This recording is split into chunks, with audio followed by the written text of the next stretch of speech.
नमस्कार दोस्तों, स्वागत है आपका अपने यूट्यूब चैनल भाषा निकेतन में।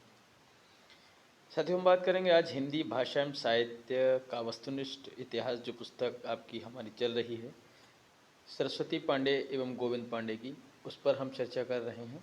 और साथियों, हमारा इस पुस्तक से जो कहें तो हिंदी साहित्य का जो पद्य इतिहास है वो हमारा लगभग 22 वीडियो में समाप्त हो गया है। और आज से हम फिर से नए ढंग और नए रंग में आज से गद्य हिंदी गद्य साहित्य का इतिहास शुरू करेंगे। तो आज जो साथियों हम पढ़ने जा रहे हैं उस पर चर्चा करेंगे। उससे पहले हम चाहेंगे, आप हमारी वीडियो पर नए हैं तो आप प्लीज़ हमारे चैनल को भी सब्सक्राइब करें और वीडियो को लाइक और शेयर भी करें। तो चलिएगा हम शुरू करेंगे। तो साथियों का यहाँ देखते हैं, हमारा चैनल है और यह टीजीटी, पीजीटी, नेट, जेआरएफ आदि सभी परीक्षाओं के लिए उपयोगी वीडियो रहेगी। और साथियों, हिंदी गद्य का विकास आज हम पढ़ेंगे और भाग 1 है इसका, और यह पुस्तक सरस्वती पांडे जी की है। तो चलिएगा साथियों, शुरू करेंगे और देखते हैं आज का सेशन। देखिए, हिंदी गद्य का विकास, इससे हम समझते हैं। देखिए, अद्योतन सूरी ने 778 ईस्वी में कुबलया माला नामक एक गद्य कृति की रचना की। कब की बात है ये? 778 की बात है, ठीक है। उसके बाद आप समझिएगा 10वीं और 11वीं शताब्दी के आसपास रोडा कवि ने राउलवेल नामक एक ग्रंथ की रचना की। राउलवेल गद्य पद्य मिश्रित चंपू काव्य है। आपसे प्रश्न पूछा जाता है कि राउलवेल कैसा काव्य है, तो चंपू काव्य है और गद्य पद्य मिश्रित है।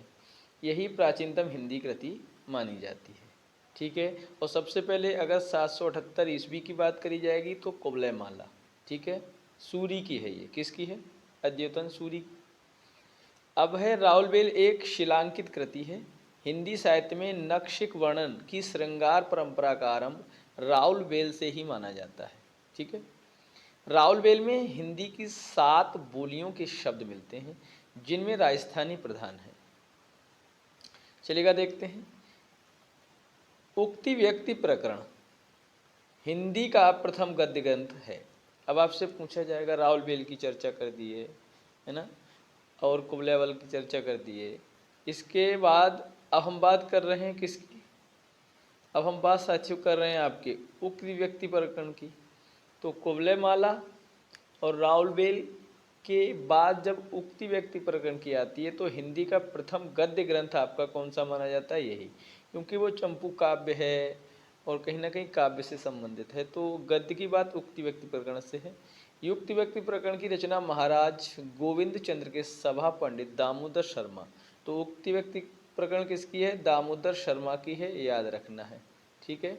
चलिए, 12वीं शताब्दी के आसपास किया। युक्ति व्यक्ति प्रकरण एक व्याकरण ग्रंथ है। डॉक्टर हजारी प्रसाद द्विवेदी और डॉक्टर मोतीचंद ने उक्त व्यक्ति प्रकरण को एक अत्यंत महत्वपूर्ण ग्रंथ माना है। वर्ण रत्नाकर मैथिल कवि ज्योतिष ठाकुर की रचना है। वर्ण रत्नाकर मैथिली हिंदी में रचित गद्य की प्रथम रचना है। और वर्ण रत्नाकर का ढांचा कैसा है? विश्वकोशात्मक है। वस्तुतः साहित्यिक हिंदी गद्य का क्रमबद्ध इतिहास 19वीं शताब्दी से प्रारंभ होता है, ठीक है। साहित्यिक हिंदी गद्य का क्रमबद्ध इतिहास कब से? 19वीं शताब्दी से प्रारंभ होता है। आधुनिक काल या 19वीं सदी के पूर्व हिंदी गद्य के 3 रूप प्रचलन में थे। कौन कौन सा? राजस्थानी गद्य, ब्रजभाषा गद्य और खड़ी बोली गद्य। कब की बात है? आधुनिक काल या 19वीं सदी के पूर्व। हिंदी गद्य के 3 रूपों में राजस्थानी गद्य प्राचीनतम माना गया है। अब आप समझ लीजिएगा, इन तीनों रूपों में सबसे ज़्यादा प्राचीन राजस्थानी गद्य है। राजस्थानी गद्य का सूत्रपात 10वीं शताब्दी में हुआ। राजस्थानी गद्य की प्रमुख रचनाएं लेखक देखिएगा इस प्रकार हैं। देखिए साथियों,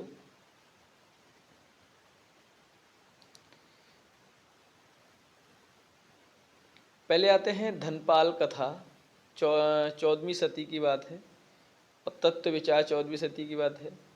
और ये है आपकी पृथ्वीचंद चरित्र या बाग विलास 1421 ईस्वी माणिकचंद सूरी की है। और पंचाख्यान आपका 1847 ईस्वी में फतेह राम बैरागी का। आचार्य रामचंद्र शुक्ल ने ब्रजभाषा गद्य का सूत्रपात संवत 1400 माने 1343 ईस्वी से माना है। ठीक है, चलिए देखते हैं।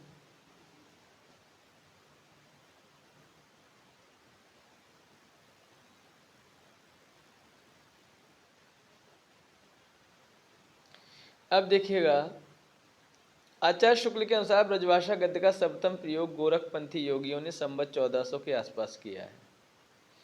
डॉक्टर वीरेंद्र नाथ मिश्र पृथ्वीराज रासो में वचनिका शीर्षक के अंतर्गत उपलब्ध गद्य को ब्रजभाषा गद्य का प्राचीनतम रूप मानते हैं।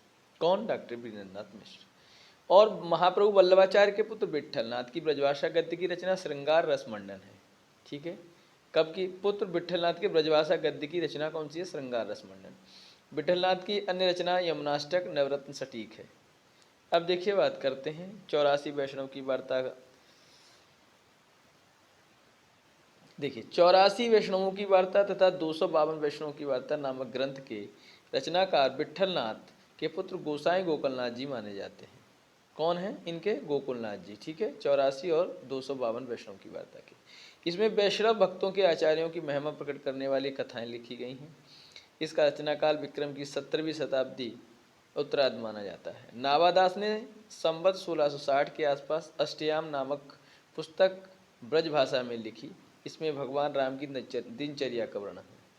ओरछा नरेश महाराज जसवंत सिंह के आश्रित बैकुंठ मणि शुक्ल ने संवत 1680 के आसपास ब्रजभाषा गद्य में अगहन महात्म्य तथा वैशाख महात्म्य नामक पुस्तक लिखी। सूरती मिश्र ने संवत 1767 में बैताल पचीसी नामक पुस्तक की रचना की। चलिएगा, देखते हैं। बैताल पचीसी की रचना संस्कृत कवि शिवदास की रचना से कथा लेकर की गई। बैताल पचीसी की रचना किसकी है? जो संस्कृत कवि शिवदास की रचना है उसकी कथा है। बैताल पचीसी का खड़ी बोली हिंदुस्तानी में अनुवाद मजहर अली के साथ मिलकर लल्लू लाल ने बैताल पचीसी 1801 में किया। तो बैताल पचीसी लल्लू लाल की भी रचना है। ठीक है, और बैताल पचीसी सूरत मिश्र की भी रचना है। ठीक है, देखिए, संवत 1852 में 1795 ईस्वी में लाला हीरा लाल ने आईने अकबरी की भाषा वचनिका नामक एक बड़ी पुस्तक की रचना की। दनकौर के निवासी प्रियादास ने सन 1789 ईस्वी में सेवक चरित्र गद्य ग्रंथ लिखा है। ये राधा वल्लभीय संप्रदाय से संबंधित है। अब देखिएगा, लल्लू लाल ने राजनीति 1802 ईस्वी में तथा माधव विलास 1817 ईस्वी नामक ब्रजभाषा गद्य पद्य मिश्रित ग्रंथ की रचना की है। ये किसने की है? लल्लू लाल ने। चलिए देखिए, माधव विलास 19वीं शताब्दी के सामाजिक जीवन के स्वरूप चित्रण की दृष्टि से महत्वपूर्ण रचना है। माणिकलाल ओझा ने सन 1828 ईस्वी में सोमवंशन की वंशावली नामक ब्रजभाषा गद्य की रचना की। खड़ी बोली गद्य का प्रारंभिक रूप दक्षिणी साहित्य में मिलता है और दक्षिण के साहित्यकारों ने अपनी भाषा को हिंदी, हिंदवी, दक्षिणी दहलवी और जवान हिंदुस्तान आदि कई नामों से पुकारा है। दक्षिणी हिंदी के संबंध में प्रोफेसर एहतेशाम हुसैन ने लिखा है कि इस भाषा में पंजाबी, हरियाणी और खड़ी बोली का मेल था। यह ब्रजभाषा के प्रभाव से भी बची नहीं थी और सबसे बड़ी बात यह भी कि इसमें फारसी, अरबी के अनेक शब्द भी सम्मिलित हो गए थे। इतिहास से पता चलता है कि आरंभ में उन्होंने उसी भाषा से काम चलाया, यहाँ तक कि वह उन्नति करके साहित्य की भाषा बन गई। साहित्यकारों ने उसको कभी हिंदी, कभी जवाने हिंदुस्तान कहा और कभी दक्कनी कहकर पुकारा। अब चलिएगा, देखते हैं। दक्षिणी हिंदी के प्रथम गद्य लेखक ख्वाजा बंदा नेवाज गेशुदराज 1318 से 1422 ईस्वी को माना जाता है। ख्वाजा बंदा नेवाज गेशुदराज की प्रसिद्ध रचना मिराजुल आशकीन दक्षिणी गद्य की प्रथम पुस्तक मानी जाती है। और देखिए, इनकी अन्य कृतियाँ कौन कौन सी हैं? शिकारनामा, तेलावतुल वजूद, हिदायतनामा, रिसाला सहवारा या बारहमासा, ये सभी ख्वाजा बंदा नेवाज गेशुदराज की रचना है। और मिराजुल आशकीन में सूफी धर्म का उपदेश दिया गया है। मिराजुल आशकीन में सूफी धर्म का उपदेश है। और कुतुब मुस्तरी मुल्ला बजही की प्रमुख रचना है। कौन सी? कुतुब मुस्तरी किसकी है? मुल्ला बजही। मुल्ला बजही ने सन 1635 ईस्वी में सबरस नामक ग्रंथ की रचना की है और सबरस को उर्दू साहित्य की प्रथम गद्य रचना माना जाता है। उर्दू साहित्य की प्रथम गद्य रचना, इसको सबरस। अब देखिए, सबरस में तसव्वुफ, के सिद्धांतों को प्रतीकात्मक शैली में व्यक्त किया गया है। दक्षिणी हिंदी में कुलियाते कुली कुतुब शाह नामक एक बृहद काव्य की रचना मोहम्मद अली कुतुब शाह ने की है। हुसैन अली खान ने सन 1838 ईस्वी में चार दरवेश का फारसी में से दक्षिणी में अनुवाद किया। चार दरवेश का अनुवाद हुसैन अली खान ने अपने पुत्रों के लिए किया था। आचार्य रामचंद्र शुक्ल ने खड़ी बोली गद्य का प्रारंभ अकबर के समय में गंग कवि द्वारा रचित चंद छंद वर्णन की महिमा से माना है। देखिए, आचार्य रामचंद्र शुक्ल ने खड़ी बोली गद्य का विकास चंद छंद वर्णन की महिमा से माना है। और जो गंग कवि हैं, गुरुमुखी लिपि में खड़ी बोली गद्य की रचना शोड़ी गद्य की रचना शोड़ी मिहिरबानु हरजी दयाल अनेमी आदि लेखकों ने की है। अब देखिए, शोड़ी मिहिरबानु 1581 से 1640 ईस्वी में सचुसंड पोथी लिखकर गुरुवाणी की व्याख्या प्रस्तुत की है। सोढ़ी मिहिरबानु के पुत्र हरिजी ने 3 पुस्तकों की रचना की। किसने? हरिजी। सुषमनी सहसनरनाम परमारथ और गोसठ गुरुमिहिरबानु तथा पोथी हरिजी। दयालु अनेमी 1675 से 1621 ईस्वी की प्रमुख रचनाएं निम्नवत हैं। अवगत उल्लास 1675 ईस्वी की है। अष्टावक्र भाषा 1679 की है तथा गीता भाषा 1721 ईस्वी की है। George Gierson, R.W. Fraser, Nalini Mohan, Sanyal प्रवृत्ति विद्वान आधुनिक साहित्य खड़ी बोली का आविष्कार सर्वप्रथम ग्रीक राष्ट्र की अध्यक्षता में लल्लू लाल तथा सदल मिश्र द्वारा बताते हैं। सन 1800 ईस्वी में मथुरा प्रसाद शुक्ल ने पंचांग दर्शन नामक ज्योतिष ग्रंथ की रचना की है। और संवत 1818 में 1761 ईस्वी की बात है तो पंडित दौलत राम ने हरिशेणाचार्य कृत जैन पद्म पुराण का भाषानुवाद किया है। आचार्य रामचंद्र शुक्ल ने विक्रम संवत 1798 से कहें तो 1741 ईस्वी में रचित भाषायो वाशिष्ठ परिमार्जित गद्य की प्रथम पुस्तक राम प्रसाद निरंजनी को प्रथम प्रौढ़ गद्य लेखक स्वीकार किया है। ये आप याद रखिएगा। आचार्य रामचंद्र शुक्ल ने विक्रम संवत 1798 और 1741 ईस्वी की जो बात है उसमें भाषा योवाशिष्ट को परिमार्जित गद्य की प्रथम पुस्तक एवं राम प्रसाद निरंजनी को प्रथम प्रौढ़ गद्य लेखक स्वीकारा है। भाषा योगावशिष्ट की भाषा मूलतः पंजाबी ब्रजभाषा मिश्रित खड़ी बोली है। ठीक है। मुंशी सदा सुखलाल ने खड़ी बोली में सुख सागर की रचना विष्णु पुराण के आधार पर किया। खड़ी बोली गद्य को एक साथ आगे बढ़ाने वाले 4 महानुभाव हुए हैं। मुंशी सदा सुखलाल नियाज, सैयद इंशाअल्लाह खां, लल्लू लाल और सदर मिश्र। मुंशी सदा सुखलाल नियाज, इंशाअल्लाह खां इन दोनों का संबंध फोर्ट विलियम कॉलेज से नहीं था। इनका नहीं था। कभी कभी प्रश्न पूछा जाता है इनका था कि नहीं, तो इन दोनों का मुंशी सदा सुखलाल नियाज और इंशाअल्लाह खां का इनका संबंध फोर्ट विलियम कॉलेज से नहीं है। मुंशी सदा सुखलाल ने लिखा है रस्मों रिवाज भाखा दुनिया से उठ गया है। और लल्लू लाल और सदर मिश्र दोनों ही फोर्ट विलियम कॉलेज के प्राध्यापक रहे हैं। याद रखना है आपको। चलिएगा, मुंशी सदा सुखलाल न्याज की प्रमुख रचना सुख सागर एवं मुंतखबुत बारीक है। ठीक है। मुंशी सदा सुखलाल न्याज की प्रमुख रचना सुख सागर एवं मुंतखबुत बारीक है। इंशाअल्लाह खां ने रानी केतकी की कहानी की रचना सन 1798 से 1803 ईस्वी के मध्य में की है। रानी केतकी की कहानी को उदयवान चरित नाम से भी जाना जाता है। उदयवान चरित याद रखना ये पॉइंट। रानी केतकी की कहानी से सर्वप्रथम खड़ी बोली गद्य साहित्य में लौकिक श्रृंगार में प्रेमाख्यानक परंपरा का सूत्रपात हुआ है। ये भी बात याद रखें। इंशाअल्लाह खां ने अपनी भाषा नीति की घोषणा निम्न शब्दों में की है कि यह वह कहानी है कि जिसमें हिंदी छुट और न किसी बोली का मेल न पुट। तो ये बात याद रखना है। चलिएगा, खड़ी बोली की बात कर रहे हैं ये। अब देखिए, शैली की दृष्टि से रानी केतकी की कहानी हास्य प्रधान है और इंशाअल्लाह खां की भाषा सबसे चटकीली मटकीली अलंकृत और किस्सा गोई शैली मुहावरेदार और चलती है। रानी केतकी की कहानी हिंदी की पहली मौलिक लिखित गद्य कथा है।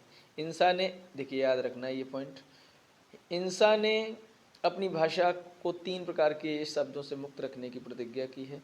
बाहर की बोली अर्थात अरबी, फारसी, तुर्की, इसको इन्होंने प्रयोग में नहीं लाया। गमारी अर्थात ब्रजभाषा, अवधी इत्यादि को भी प्रयोग में नहीं लाया और भाखापन अर्थात संस्कृत शब्दों को भी नहीं लाया। तो इन्होंने खड़ी बोली, हिंदी खड़ी बोली के लिए बहुत ही शुद्ध परिष्कृत लिखा है। देखिएगा, अब बात करेंगे लल्लू लाल ने 11 पुस्तकों की रचना की जो निम्नांकित है। देखिए, पहली सिंहासन बत्तीसी 1801 की है, बैताल पचीसी 1801 की है, शकुंतला नाटक 1810 का है, माधवनल 1801, राजनीति 1802, प्रेम सागर 1810, लतायफ इंदी 1810, ब्रजभाषा व्याकरण 1811, सभा विलास 1815, माधव विलास 1817 और लाल चंद्र का 1818 की है। लल्लू लाल का ब्रजभाषा व्याकरण इनकी मौलिक रचना है। ब्रजभाषा व्याकरण लल्लू लाल का राजनीति, माधव विलास, लाल चंद्र का ब्रजभाषा गद्य में तथा शेष रचनाएं खड़ी बोली गद्य में है। चलिए देखते हैं, लल्लू लाल ने सन 1802 ईस्वी में राजनीति के नाम से हितोपदेश की कहानियों का ब्रजभाषा गद्य में अनुवाद किया है। लल्लू लाल की वे रचनाएं जो अन्य लेखक की रचना का आधार लेकर लिखी गई हैं निम्नलिखित हैं। देखिएगा, प्रेम सागर या नागरी दशम, चतुर्भुज मिश्र के भागवत पुराण के दशम स्कंद से ब्रज भाषा अनुवाद का खड़ी बोली में अनुवाद किया है। लालचंद्र का टीका बिहारी सत्सई की टीका है। सिंहासन बत्तीसी काजिम अली की सहायता से सुंदरदास के ब्रजभाषा अनुवाद का हिंदुस्तानी रूपांतर। बैताल पचीसी शिवदास रचित संस्कृत रचना के सूरत मिश्रकृत ब्रजभाषा अनुवाद का मजहर अली के साथ मिलकर खड़ी बोली में रूपांतर किया। और लतायफ एंदी खड़ी बोली ब्रज और हिंदुस्तानी की 100 लघु कथाओं का संग्रह है। माधव विलास ब्रजभाषा में लिखा गया चंपू है। और भाषा कायदा ये आपका ब्रजभाषा व्याकरण है। अब देखिएगा, लल्लू लाल उर्दू को यामिनी भाषा कहते थे। इन्होंने प्रेम सागर की रचना करते समय यामिनी भाषा को छोड़ने की बात कही थी, माने उर्दू को यामिनी भाषा कहा है। आचार्य शुक्ल ने लिखा है, लल्लू लाल की भाषा कृष्णोपासक व्यासों की सी ब्रज रंजित खड़ी बोली है। आचार्य शुक्ल का कथन है। आचार्य शुक्ल ने स्पष्ट कहा, इस सारांश यह है कि लल्लू लाल का काव्य भाषा गद्य भक्तों की कथा वार्ता के काम का ही अधिकतर है, न नित्य व्यवहार के अनुकूल है और न संबद्ध विचारधारा के योग्य। देखिए, लल्लू लाल ने आगरा में एक प्रेस खोला जिसका नाम संस्कृत प्रेस था। लल्लू लाल ने लताइफ हिंदी को बजुबान ई रेखता कहा है। सदल मिश्र बिहार के आरा जिले के निवासी थे, याद रखना है। चलिए, सदल मिश्र की कुछ प्रमुख रचनाएं इस प्रकार हैं, वो भी देख लेते हैं। सदल मिश्र प्रमुख रचनाएं हैं, चंद्रावली या नासिकेत उपाख्यान 1803 की है, रामचरित 1806 की है और हिंदी पार्शियन बाके बुलरी 1809 की। सदल मिश्र ने चंद्रावली या नासिकेत उपाख्यान की रचना यजुर्वेद के आधार पर कठोर उपनिषद वर्णित नचकेता की कथा को आधार बनाकर खड़ी बोली गद्य में की है। सदल मिश्र ने रामचरित की रचना आध्यात्म रामायण के आधार पर की और सदल मिश्र की भाषा पूर्वीपन के लिए व्यवहारिक खड़ी बोली है। महत्व की दृष्टि से डॉक्टर श्याम सुंदरदास ने हिंदी गद्य के प्रारंभिक आचार्यों को निम्न क्रम लिखा है। देखिए, इंसाल्ला खां निवास पहले दिल्ली बाद में लखनऊ, सदल मिश्र निवास बिहार जिला आगरा स्थान शाहाबाद गुबड़िया और लल्लू लाल निवास आगरा और सदाशिव लाल निवास दिल्ली। तो ये सभी आपको याद रखना है। अब देखिए, महत्व की दृष्टि से आचार्य रामचंद्र शुक्ल ने हिंदी गद्य के प्रारंभिक 4 आचार्यों के निम्न क्रम लिखे हैं, सदा शुक्ला, फिर इंसाल्ला खां, फिर लल्लू लाल, फिर सदल मिश्र। महत्व की दृष्टि से डॉक्टर बच्चन सिंह ने हिंदी गद्य के प्रारंभिक 4 आचार्यों को इस प्रकार लिखा है। देखिए, ये किसके आधार पर है? बच्चन सिंह। ये किसके आधार पर है? रामचंद्र शुक्ल। सदा शुक्लाल, फिर सदल मिश्र, फिर इंसाल्ला खां, फिर लल्लू लाल। ठीक है, याद रखना है। इंसा खान तीसरे पे, सदल मिश्र उनको जो चौथे पे रखे वो दूसरे पे ही है। ठीक है, इस तरीके से अपनी अपनी मान्यता है। अगला, खड़ी बोली गद्य के 4 महानुभावों की भाषिक विशेषताएं निम्नलिखित हैं। देखिएगा, हम बात करेंगे मुंशी सदा शुक्लाल तो संस्कृत मिश्रित हिंदी या शिष्ट बोलचाल की भाषा, इंसाल्ला खां चटकीली मटकीली मुहावरेदार और चलती भाषा, लल्लू लाल कृष्णोपासक व्यासों की ब्रज रंजित खड़ी बोली और सदल मिश्र पूर्वीपन के लिए हुए व्यवहारिक खड़ी बोली। ये आप देखिए, ये प्रत्येक बिंदु ऐसे याद रखेंगे कि इनकी भाषिक विशेषताएं क्या हैं। कभी कभी यही पूछ लिया जाता है कि चटकीली मटकीली मुहावरेदार और चलती भाषा किसकी? इंसाल्ला खां की है। पूर्वीपन लिए हुए व्यवहारिक खड़ी बोली किसकी है? सदल मिश्र की है। कभी पूछा जाता है कृष्णोपासक व्यासों की ब्रज रंजित खड़ी बोली किसकी है? लल्लू लाल की है। और संस्कृत मिश्रित हिंदी या शिष्ट बोलचाल की भाषा किसकी है? मुंशी सदा शुक्लाल। ऐसे पूछा जाता है, आप याद रखें। फोर्ट विलियम कॉलेज की स्थापना सन 1800 ईस्वी में मार्किवस बेलेजली ने की और गिलकास्ट का पूरा नाम डॉक्टर जॉन बोर्थाविक गिलकास्ट था। गिलकास्ट ने कुल 19 ग्रंथ की रचना की। इनकी प्रमुख कृति a dictionary of English and Hindustani है। देखिएगा, आप बात करेंगे, गिलक्रास्ट ने अपनी पुस्तक a grammar of the Hindustani language में हिंदी, उर्दू, रेख्ता और हिंदुस्तानी को समानार्थी माना है। गिलकास्ट खड़ी बोली की 3 शैलियों में मानते हैं, दरबारी या फारसी शैली, दूसरी है हिंदुस्तानी शैली, तीसरी हिंदी शैली। हिंदुस्तानी शैली गिलकास्ट को सर्वाधिक प्रिय थी, इसे way the grand popular speech of the Hindustan कहते थे। कौन सी को सर्वाधिक प्रिय थी? हिंदुस्तानी शैली। कलकत्ता स्कूल बुक सोसाइटी की स्थापना 1817 ईस्वी में की गई है। आगरा स्कूल बुक सोसाइटी की स्थापना 1833 ईस्वी में हुई। विलियम केरे ने बाइबिल का हिंदी अनुवाद सन 1809 ईस्वी में नए धन नियम शीर्षक से किया। अब देखिएगा, सन 1809 ईस्वी में हेनरी मार्टिन ने बाइबिल का हिंदी और उर्दू दोनों भाषाओं में अनुवाद किया है। अन्य महत्वपूर्ण रचनाकार में रचनाएं निम्नलिखित हैं, देखिएगा।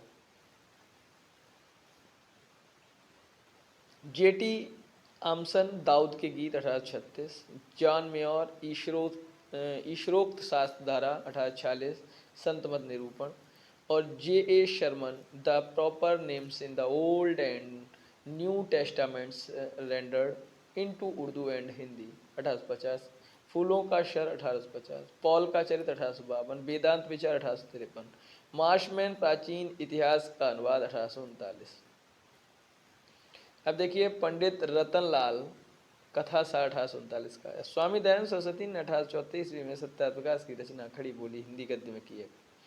पंडित मदन मोहन मालवीय के अथक प्रयत्न से सन 1900 ईस्वी में कचहरियों में नागरिक प्रतिष्ठा हुई।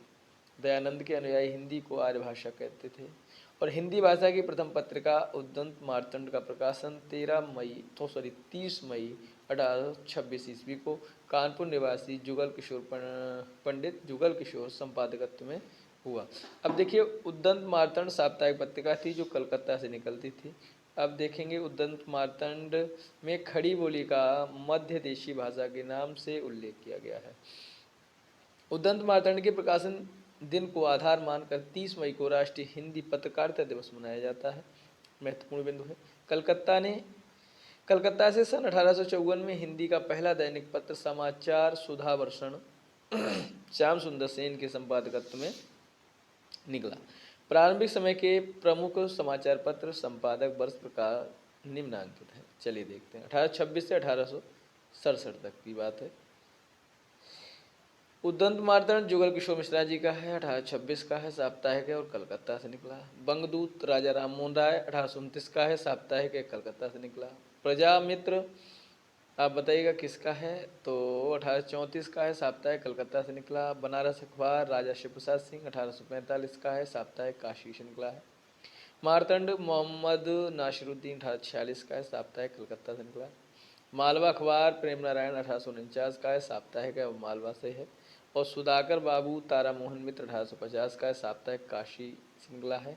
और बुद्धि प्रकाश मुंशी सदा शुक्ला 1852 साप्ताहिक और आगरा से निकलता है। चलिए देखते हैं, समाचार सुधावर्षण श्याम सुंदर सेन का 1854 का दैनिक कलकत्ता से है। और प्रजा हितैषी राजा लक्ष्मण सिंह 1855 आगरा से है। और जगतदीप भास्कर मोहम्मद नासिरुद्दीन 1846 ईस्वी का है, ये भी दैनिक है, ये सभी दैनिक हैं, ठीक है, आगरा और ये कलकत्ता से है। जगतदीप भास्कर। लोकमित्र ईशा मिशनरी 1863 का, ये भी दैनिक है, आगरा से। अवध अखबार उर्दू और ये आपका लखनऊ से है। और ज्ञानदायिनी पत्रिका नवीन चंद्र राय 1867 मासिक पंजाब से है। और तत्वबोधिनी पत्रिका 1865 बरेली से है। और वृत्तांत विलास 1867 का है, मासिक पत्रिका और जम्मू से है। कहाँ से है? जम्मू। देखिए, बंगदूत पत्रिका का प्रकाशन हिंदी के अतिरिक्त अंग्रेजी, फारसी और बंगला भाषा में भी होता था, याद रखिए बंगदूत का। बनारस अखबार के विरोध में तारामोहन मित्र ने सुधाकर पत्रिका का प्रकाशन किया था। मुंशी सदा शुक्लाल की पत्रिका बुद्धि प्रकाश नरुल बाजार का हिंदी रूपांतर थी।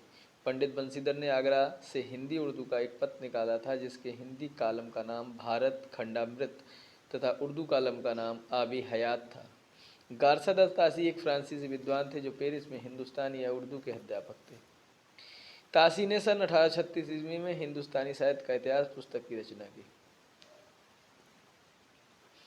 तासी उर्दू भाषा के कट्टर समर्थक थे जिसके कारण वे हिंदी के एक भद्दी बोली कहते थे। पंजाब प्रांत के पंडित नवीन चंद्र राय हिंदी भाषा के पक्के समर्थक थे। विद्या की उन्नति के लिए नवीन चंद्र राय ने लाहौर में अंजुमन लाहौर सभा की स्थापना की। नवीन चंद्र ने लाहौर में स्त्री शिक्षा का प्रचार जोर शोर से किया। आचार्य रामचंद्र शुक्ल ने पंजाब की श्रद्धाराम फिल्लौरी को अपने समय का सच्चा हिंदी हितैषी और सिद्धहस्त लेखक माना है। श्रद्धाराम फिल्लौरी की प्रमुख रचनाएं निम्न हैं। गद्य देखिए सत्यामृत प्रभा, पद्य आपके आत्मचिकित्सा, तत्वदीपक और आपका धर्म रक्षा, उपदेश संग्रह, शतोपदेश आदि। श्रद्धाराम फिल्लौरी ने प्रसिद्ध आरती ओम जय जगदीश हरे, श्रद्धाराम फिल्लौरी की है ये रचना, याद रखना है। राजा शिवप्रसाद सितारे हिंद 1823 से 1895 भारतीय हिंद के गुरु थे। राजा शिवप्रसाद सिंह अब देखिए 1856 ईस्वी में शिक्षा विभाग के इंस्पेक्टर नियुक्त हुए। राजा शिवप्रसाद सिंह महत्वपूर्ण रचनाएं निम्नलिखित हैं। राजा भोज का सपना, आलसियों का कोड़ा, इतिहास तिमिरनाशक, मानव धर्मसा, बीर सिंह का वृत्तांत, उपनिषद सार, भूगोल, हस्तमलक और हस्तामलक, बामा मनोरंजन, वर्णमाला, स्वयं बोध, विद्यांकुर, भाषा का इतिहास, लेख गुटका, हिंदुस्तान के पुराने राजाओं का हाल और सिक्कों का उदय और अस्त। इस तरीके से 15 रचनाएं हैं राजा शिवप्रसाद सितारे में। राजा शिवप्रसाद सिंह के संबंध में आचार्य शुक्ल ने प्रारंभ काल से ही वे ऐसी हिंदी के पक्षपाती थे जिसमें सर्वसाधारण के बीच प्रचलित अरबी फारसी शब्दों का सूक्ष्म प्रयोग हो। राजा शिवप्रसाद सिंह कृत गुटका एक संग्रह पुस्तिका है, यह स्कूली विद्यार्थियों के लिए लिखी गई है। राजा शिवप्रसाद सिंह 1826 से 1896 ईस्वी में संस्कृत निष्ठ हिंदी के समर्थक थे। राजा लक्ष्मण सिंह ने कालिदास के 3 ग्रंथों का अनुवाद हिंदी में किया है जो निम्न है। शकुंतला 1862, रघुवंश 1868 तथा मेघदूत 1882 है। अब देखिएगा, राजा लक्ष्मण सिंह ने रघुवंश के गद्यानुवाद के प्राकथन में लिखा है, हमारे मत में हिंदी और उर्दू 2 बोली न्यारी न्यारी हैं। हिंदी इस देश के हिंदू बोलते हैं और उर्दू यहाँ के मुसलमान और फारसी पढ़े हुए हिंदुस्तान की बोलचाल है। ये राजा लक्ष्मण सिंह ने लिखा है। अब देखिएगा, भारत में हुए सांस्कृतिक जागरण, धार्मिक एवं सामाजिक सुधार से संबंधित प्रमुख संस्थाएं इस प्रकार है। देखिए, संस्था है ब्रह्म समाज, 1828 ईस्वी में स्थापना हुई है, राजा राममोहन राय संस्थापक हैं। और तत्वबोधिनी सभा 1839 की है, देवेंद्रनाथ ठाकुर इसके संस्थापक हैं। प्रार्थना समाज 1867 की है, केशव चंद्र सेन के सहयोग से रानाडे और आत्माराव और देवेंद्रनाथ। वेद समाज 1867 की है, केशव चंद्र सेन। सत्यशोधक समाज 1873 की है, ज्योतिबा बाई फुले। और आर्य समाज 1875 की है, दयानंद सरस्वती। थियोसॉफिकल सोसाइटी 1882 की है, बाइट वस्की एवं कर्नल अलकाट। और रामकृष्ण मिशन 1897 की है, स्वामी विवेकानंद। तो ये प्रमुख आपके संस्थाएं हैं, स्थापनाएं हैं और ये संस्थापक हैं। तो साथियों, अब हम अगले जो वीडियो में आपको हिंदी गद्य के विकास में हिंदी नाटक की चर्चा करेंगे। तो हिंदी नाटक का विकास आपका अगली वीडियो में होगा। तो साथियों, हिंदी गद्य के विकास से संबंधित जो भी प्रमुख तथ्य रहे आज उन पर हमने चर्चा की। तो साथियों, वीडियो कैसा लगा आप कमेंट सेक्शन में ज़रूर बताइएगा। और यदि साथियों चैनल पर नए हैं तो प्लीज़ चैनल को सब्सक्राइब करें और वीडियो को लाइक ज़रूर करें। तो फिर मिलेंगे अगले वीडियो में, तब तक के लिए नमस्कार, धन्यवाद, जय हिंद।